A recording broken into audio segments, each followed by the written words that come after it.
10 de la mañana con 12 minutos, estamos de regreso y está ya en contacto con nosotros don Sebastián Sichel, el candidato presidencial de Chile. Vamos, ¿cómo está usted, don Sebastián? Muy buenos días. Bien, Rafa, como león enjaulado estoy aquí en la casa, pero aprovechando a los niños. Bien. Espero que haya visto el programa con el doctor Ignacio de la Torre, donde digo todas las indicaciones de lo que debe hacer. 7 días si tiene esquema de vacunación completo, 10 si no lo tiene el esquema de vacunación completo, ¿no? Tengo el esquema de vacunación completo, pero ahora viene la Seremi porque tengo que resolver algo. Justo me tocaba la tercera dosis el día jueves, por edad. Ya. Entonces no me la pude poner porque estaba en cuarentena, pero lo tengo, ¿no? Y tengo menos de 6 meses la segunda dosis, así que estoy. Pero perfecto. No voy a ir a la tercera. Perfecto. Muy bien.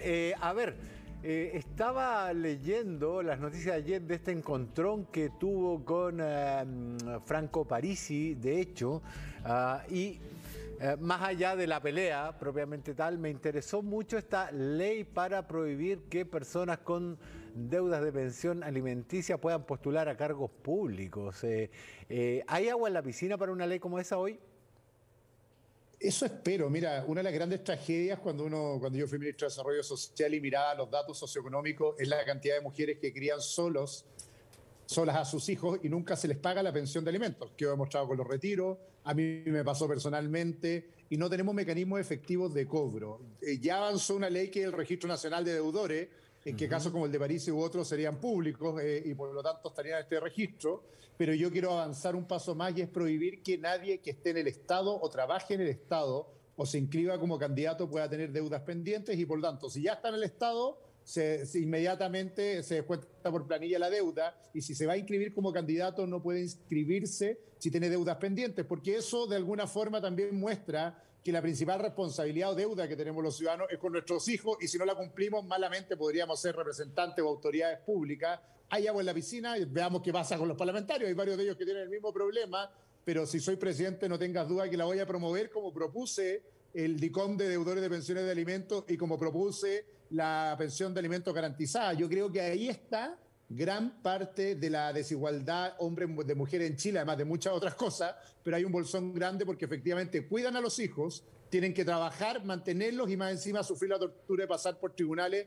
pidiendo que les paguen la plata. Entonces, lo que es una vergüenza a esta altura del partido. Sí, el año pasado me tocó en plena pandemia reportear en tribunales de familia y ver a mamás que llevaban meses, ya estábamos en el segundo o tercer retiro, no recuerdo específicamente cuál, y mamás todavía no habían podido, mayoritariamente mujeres, pero también había hombres que no habían podido ni siquiera acceder a la retención del primer retiro por esta suerte de ping-pong de comprahuevos, donde las mandan a los tribunales, de tribunales las mandan a la ISAPRE de nuevo a tribunales, en un problema que para mí, se lo digo con toda sinceridad, era bastante humillante, porque las mamás no tienen por qué, o los papás que están en esa situación no tienen por qué estar, y que también entiendo que los funcionarios públicos hacían su mejor esfuerzo, pero que acá si no hay, digamos, desde el Estado una directriz y una mayor asignación de recursos y de protocolos, esto se puede producir infinitamente.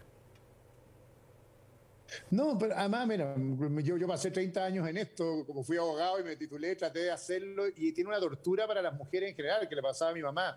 Tú tienes el peso de la prueba, tú tienes que saber dónde vive, qué bienes tiene, cuánta plata gana, se transforman como una especie de inspectoras privadas, detectives privadas, y hay casos emblemáticos, como alguien que se va fuera de Chile, que era el caso de Parisi, que además notificarlos es imposible, entonces empieza un círculo vicioso que hace que la mujer sufra la tragedia además de sentirse indigna, de andar golpeando puertas para poder encontrar la plata. Por eso mi programa de gobierno en la medida 1 es garantizar el pago. Es decir, ¿Puede arguir Parisi que no ha sido notificado cuando es de conocimiento público en Chile?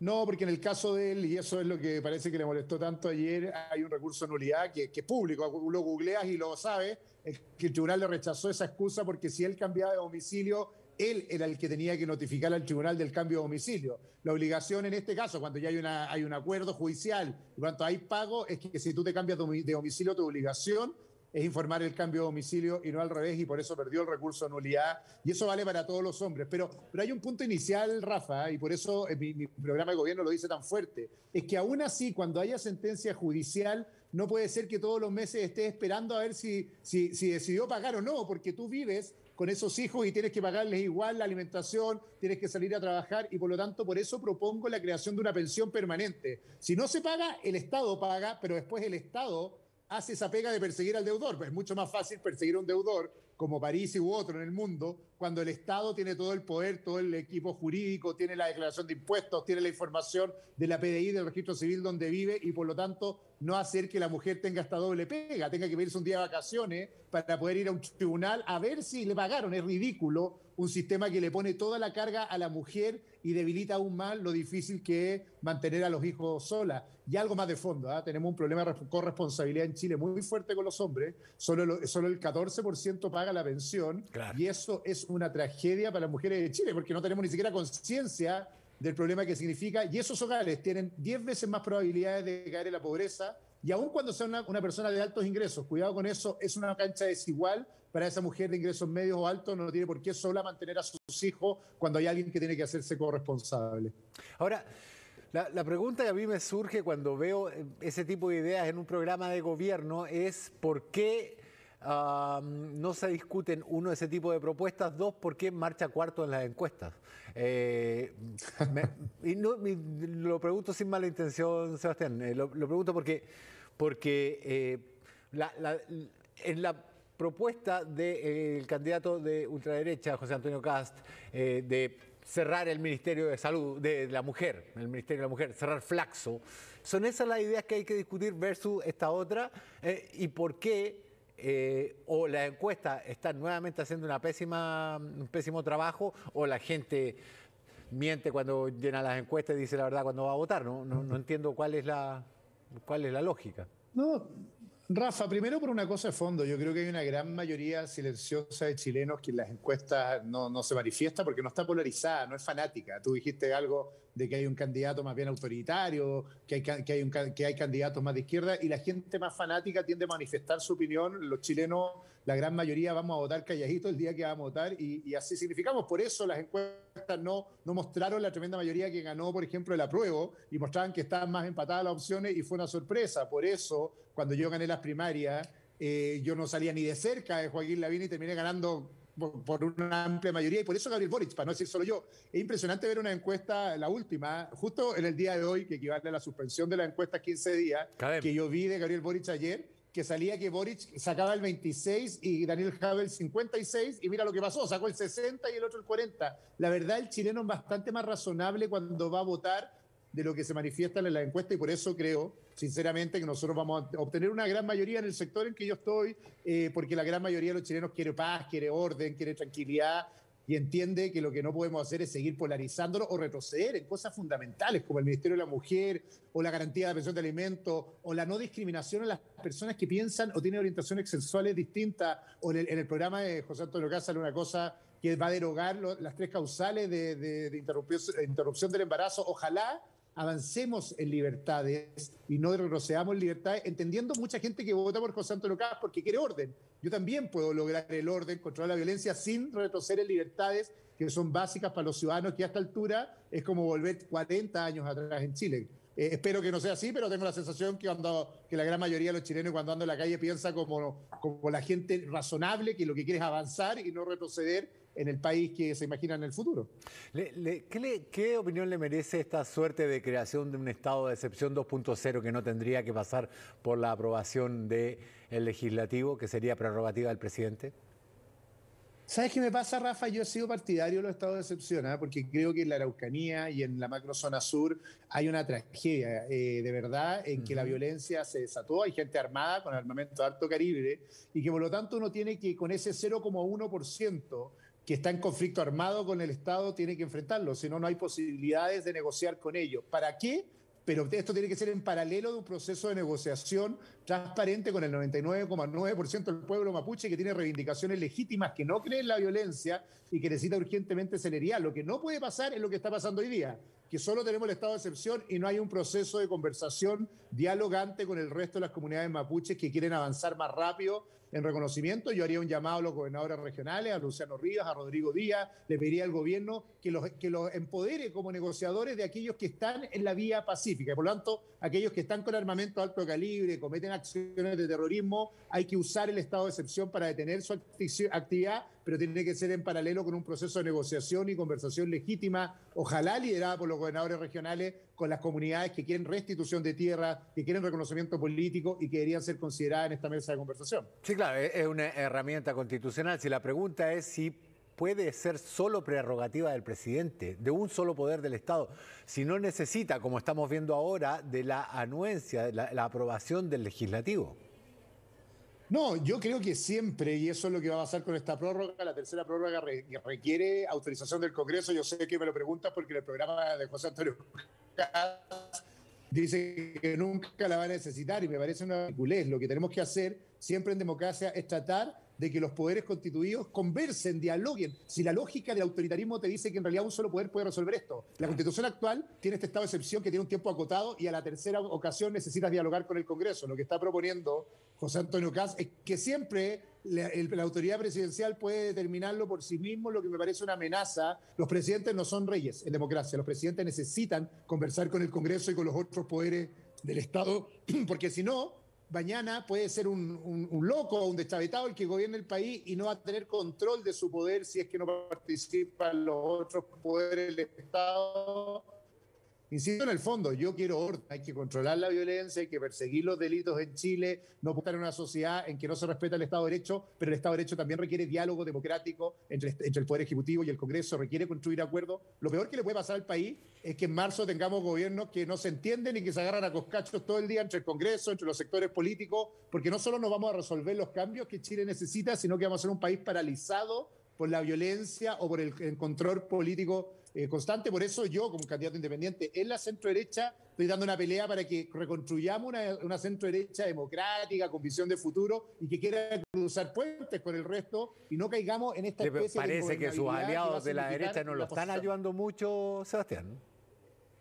No, la gran mayoría sí, Rafa. Mira, si los partidos están, la gran mayoría de los parlamentarios, yo también me liberé súper fuerte el martes pasado, porque siento que estaba peleando con el 10% que lo que quería era ponerle el ECA. Usted no hace lo que nosotros hacemos y el autoritarismo, o si usted no tiene las condiciones, o si la encuesta dice no sé qué, no sabéis qué, sea libre, a quien quiera, dense vuelta a la cheta, dense la voltereta que quieran. La gran mayoría de los que están en los partidos o en la centro derecha, más los independientes que llegaron conmigo, estamos en esta mirada democrática, de futuro, de construir grandes acuerdos, de tratar de hacer cambios. Una sociedad sin cambios no funciona. Mira, si solo recuperáramos el orden y controláramos la violencia, el día después la gente sigue siendo igualmente pobre, el Estado tiene abandonado más de 200 sitios de derecho en Chile en que los narcos se tomaron el espacio, el Estado va a necesitar dándole ayuda a las personas y por lo tanto yo entiendo que yo represento esa visión. Si necesitamos seguir con un Estado que ayuda a los chilenos cotidianamente y no los puede olvidar.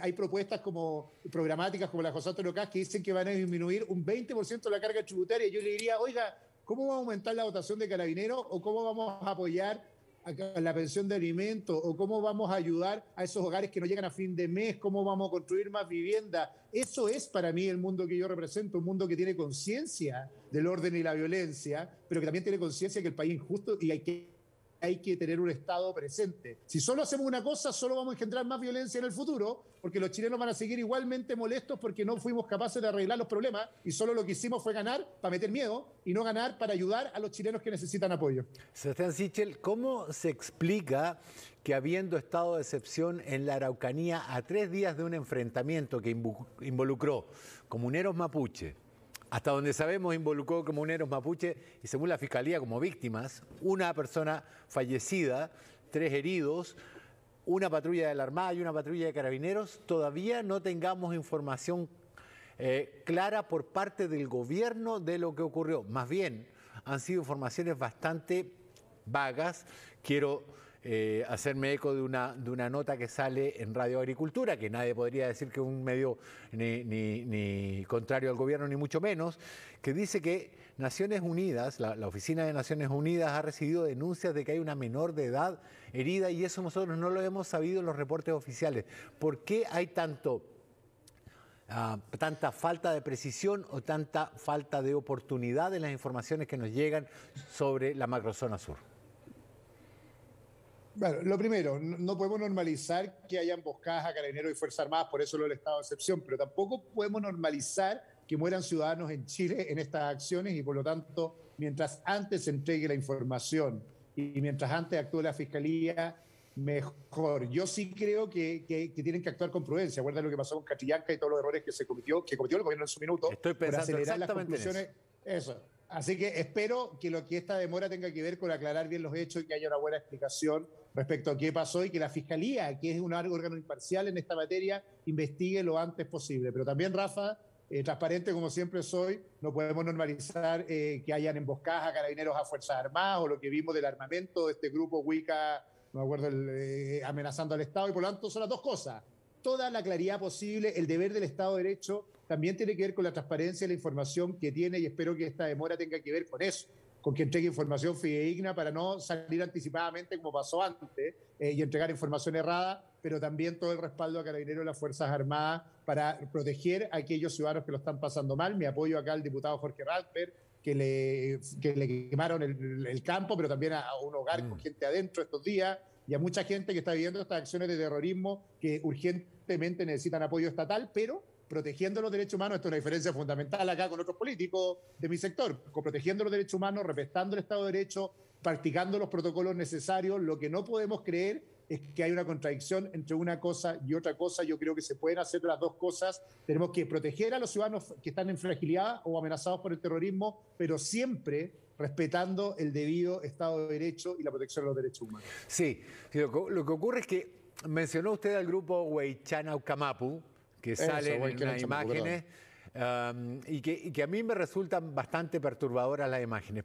Primero, porque no hay problema, porque hay estas imágenes de armamento. Yo identifiqué ahí M16, que es un arma de guerra, calibre 5.56, un arma que usó nuestras Fuerzas Armadas. Tengo entendido que hay unidades que todavía lo usan, que no la han reemplazado por la M2 o por el FAL. Hay AK-47, que es el arma de todo ejército revolucionario insurgente del mundo, digamos. También un arma de guerra rusa, el Kalashnikov. Van marchando todos con el dedo, no en el gatillo, sino por fuera, que eso denota instrucción inmediatamente. No me alcancé a dar cuenta si mantenían el paso, pero armamento de guerra, algunos chalecos tácticos, cascos militares, y esta posición en que llevan el armamento denota instrucción.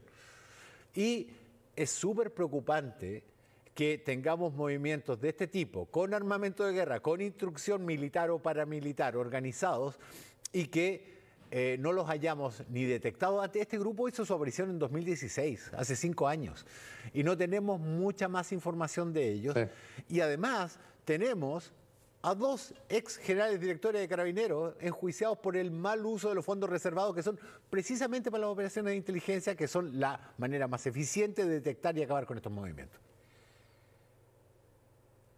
Sí, mira, primero lo que tú dices, no podemos acostumbrarnos en una sociedad democrática que hay grupos paramilitares o armados amenazando a la ciudadanía y que nos parezca normal, o lo que se han hecho a emboscadas. Yo fui a Mafil y vi cómo emboscaron a Carabineros. En general, yo conozco harto la zona, no la conozco de oídas, sino que yo fui voluntario en Tirúa y Contulmo por 4 años seguidos y en comunidades mapuche, además, así que conozco Huillinco, conozco Cerro Negro, conozco todos los lugares allá. He hablado con algunos amigos todavía mapuches que están ahí, me dicen eso, que efectivamente ven que hay fuerzas paramilitares y que el Estado está haciendo poco para combatirlo, y tú tienes razón, además con pocas operaciones de inteligencia. Por eso estoy de acuerdo con el estado de emergencia, porque tiene que haber la necesidad de tener operativos más eficaces que los que hemos tenido hasta hoy día. Primero, por una razón bien básica, no podemos confundir al pueblo mapuche con estos grupos paramilitares. Es un error grave, y lo que vamos a hacer finalmente, y ahí las posiciones extremas siempre se equivocan, es tratar de condenar o más bien estigmatizar al pueblo mapuche, que lo que quiere son reivindicaciones legítimas de la postergación que ha hecho el Estado. Estos grupos paramilitares tomaron otra decisión, que enfrentarse al Estado, y el Estado tiene que enfrentarlos de manera correcta. ¿Que hemos sido ineficaces? Completamente ineficaces, porque primero ha habido actos de corrupción, tú lo dices, pero segundo es increíble que después de 4 o 5 años sigamos en esta situación. Espero que el estado de emergencia sirva para mejorar la operación en el territorio y tengamos más capacidad operativa. En mi programa de gobierno yo propongo algo más concreto, que es crear una policía especializada en narcotráfico y terrorismo, bien parecida a la DEA norteamericana, pero con más facultades de perseguir el terrorismo, porque creo que además se entienden a cruzar esos puentes en Chile de manera más fácil. Lo que tenemos es harto narcoterrorismo, no solo en la Araucanía, también acá lo que está pasando en sectores vulnerables de Santiago es que hay una especie de amedrentamiento a través de portonazos o tiros al aire todos los días a la población para intimidarla, y vamos a tener que combatirla de manera distinta. Claramente Carabineros solo no puede, no tiene la capacidad operativa. Yo creo firmemente en crear una DEA chilena, también con especialidad en terrorismo, de manera que tengamos cuerpos policiales más eficaces en la persecución del delito, y también creo que vamos a tener que crear tribunales especiales fuera del territorio, obviamente dentro del Estado de Derecho, nunca no operados por Poder Judicial, pero fuera del territorio, que juzguen de manera separada estos procesos para hacerlo más rápido, pero también con mecanismos de investigación y mecanismos de prueba hacia adelante. O sea, en el fondo acá se requiere una estrategia distinta. En este caso creo que el estado de excepción es lo que tenemos, pero pasado mañana yo espero, cuando sea presidente, crear esta policía especializada, tener una DEA chilena y tener tribunales especializados para poder detener esto de manera más rápida. Ahora, una de las críticas que se ha hecho al tratamiento del problema de la macrozona sur es precisamente los testigos protegidos digamos, al invocar la ley antiterrorista, el proceso se vuelve mucho más difícil. Hay que probar el dolo terrorista, y hasta donde yo recuerdo creo que casi nunca se ha probado, siendo que otros delitos como el incendio con resultado de muerte tiene penas altísimas en nuestro país. El uso de estas leyes antiterroristas de testigos protegidos ha sido eficiente en el combate contra el delito en la zona sur, contra los delitos que hoy día consideramos terroristas. Hay que hacer una diferencia. A partir del atentado con autobomba en el puente Yeu, que eso fue en abril del año pasado o antepasado, no recuerdo bien, pero ya los analistas de inteligencia empezaron a hablar de terrorismo, ya de tácticas terroristas. Sin embargo, nuestras leyes parecen no haber estado a la altura de las circunstancias. Sí, yo lo primero que pediría es que se perfeccione la ley antiterrorismo, y hay una reforma pendiente en el Congreso de eso. Yo creo que aquí está donde podríamos construir consensos democráticos. El terrorismo no es aceptable en democracia, y por lo tanto creo que hay herramientas de persecución más eficaces que podrían sacarse más rápido, de acelerar la ley o hacer cosas como la que yo estoy diciendo, tener un cuerpo especializado en persecución. Lo que sí deberíamos tener consensos democráticos en reconocer lo que dicen analistas, que efectivamente tenemos terrorismo y tenemos que usar los instrumentos legales para perseguir ese terrorismo, incluyendo las querellas. Lo que pasa es que la ley tiene las mismas dificultades que tú dices. La prueba es difícil, la fiscalía no es especializada, por lo tanto también le cuesta mucho investigar estos delitos, y no tenemos tribunales que sepan ver o rendir la prueba, y lo que han tenido países que tienen crisis parecidas a esta, como en España o en el País Vasco, claro, es que fueron creando instituciones especializadas y leyes especializadas para la persecución, para el desarmamiento al final, y yo creo que ahí es donde tenemos la gran... Como no nos ponemos de acuerdo en condenar esta violencia, en calificarla de terrorismo,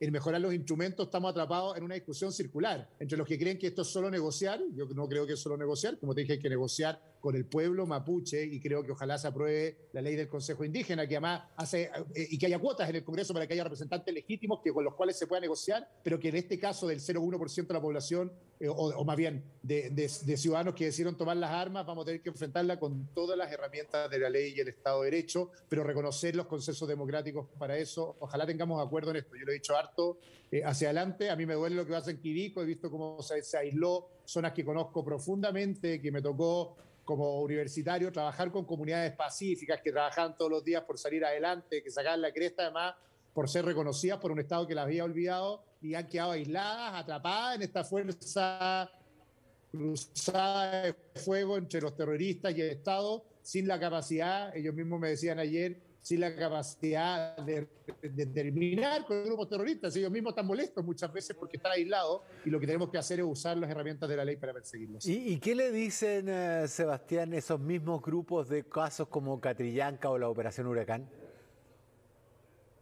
No, me dicen que es terrible porque tenemos una fuerza no preparada muchas veces, que escondió pruebas y que tienen que ser condenados duramente. ¿Eh? Y así como yo respaldo a Carabineros y las Fuerzas Armadas, porque si no nos cuidan ellos, ¿quién? Ahí es cuando aparece la dictadura o la fuerza religiosa. Yo sí creo que hay que respaldar a las instituciones, condenar severamente a aquellos que dentro de esas instituciones no respetan el Estado o cometen faltas o delitos, y tenemos que tener celeridad para la condena de esos casos. ¿Eh? Yo creo que así como soy un demócrata profundo, por eso siempre he sido contrario a toda dictadura en el mundo, creo que nuestro respaldo institucional tiene que tener la sanción individual y la persecución institucional cuando se cometen abusos en el ejercicio de la fuerza. No es lo uno y lo otro. Por eso me preocupa la polarización.